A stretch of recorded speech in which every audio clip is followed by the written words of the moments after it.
ఈరోజు మన రెసిపీ ఏంటో తెలుసా? వంకాయ నువ్వుల కారం అండి. పప్పుచారు పక్కనైనా రసం పక్కనైనా చాలా బాగుంటుంది. వేడి వేడి అన్నంలో కలుపుకొని తింటే అద్దరిపోతుంది.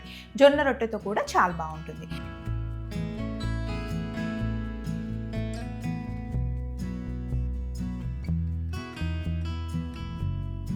ముందుగా వంకాయల్ని ఇలా మనం 1/4 1/6 కట్ చేసుకుంటాం కదా, కొంచెం నీళ్ళలో పసుపు ఉప్పు వేసి వంకాయల్ని కట్ చేసి పెట్టాను.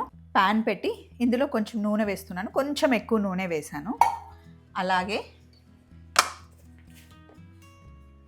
కొద్దిగా ఉప్పు.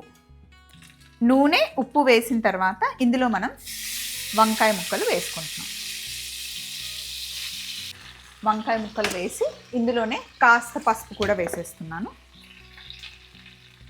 ఒక్కసారి కలుపుకొని దూరగా వంకాయల్ని మనం నూనెలో వేపుకోవాలి. దీనిపైన మూత పెట్టేద్దాం. మూత పెట్టేస్తే వంకాయలు చిన్నగా మగ్గుతూ ఉంటాయి. ఈలోపు ఇక్కడ ఇంకొక ప్యాన్ పెట్టాను.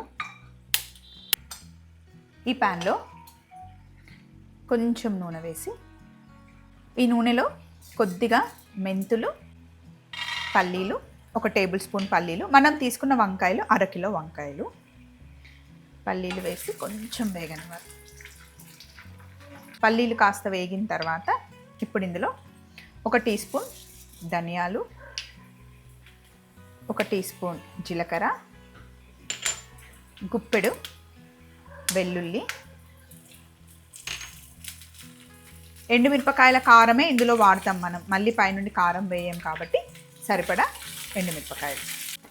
ఇవన్నీ దోరగా బాగా వేగిన తర్వాత ఇప్పుడు నువ్వులు వేసుకోవాలి.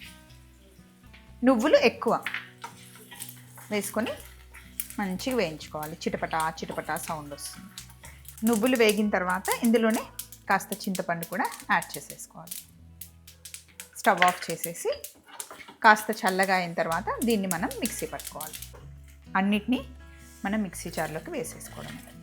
కమ్మగా వాసన వస్తుంది ఇవన్నీ వేగిన తర్వాత. మీరు ఆయిల్ వద్దు అనుకుంటే రెగ్యులర్గా మనం డ్రై రోస్ట్ కూడా చేసుకోవచ్చు. ఆయిల్ వేసుకోకుండా కూడా రోస్ట్ చేసుకోవచ్చు. ఆయిల్ వేస్తే మనకి ఘాటు రాకుండా ఉంటుందన్నమాట, అందుకే వేస్తాను.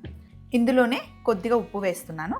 వంకాయ దాంట్లో ఉప్పు వేసాను, ఇక్కడ మసాలాలో కూడా ఉప్పు వేస్తున్నాను. చూసుకొని వేసుకోవాలి. ఇప్పుడు దీన్ని మనం మిక్సీ పట్టుకోవాలి.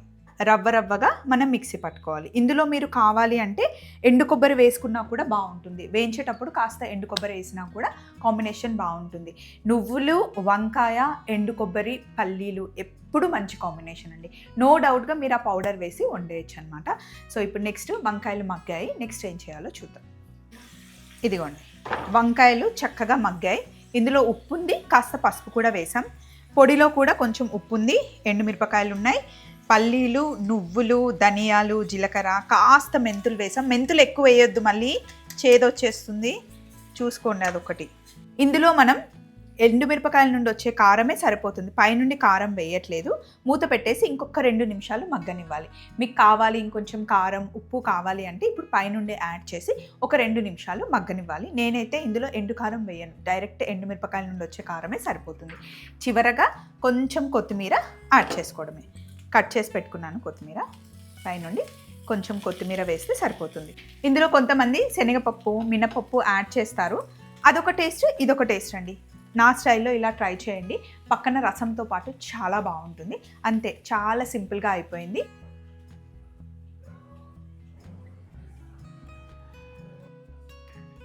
వంకాయతో ఎంత సింపుల్గా చేసినా ఏదైనా సరే టేస్టీగా ఉంటుందండి.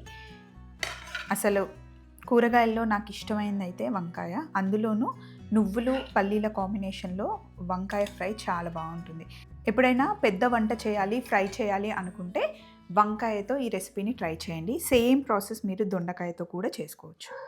ప్రతి ముద్దలో మనకి నువ్వులు, వెల్లుల్లి ఆ ఫ్లేవర్ తగులుతూ చాలా చాలా బాగుంటుంది. ఇలా ట్రై చేయండి. ఒక్కసారి చేశారంటే మళ్ళీ వదిలిపెట్టరు.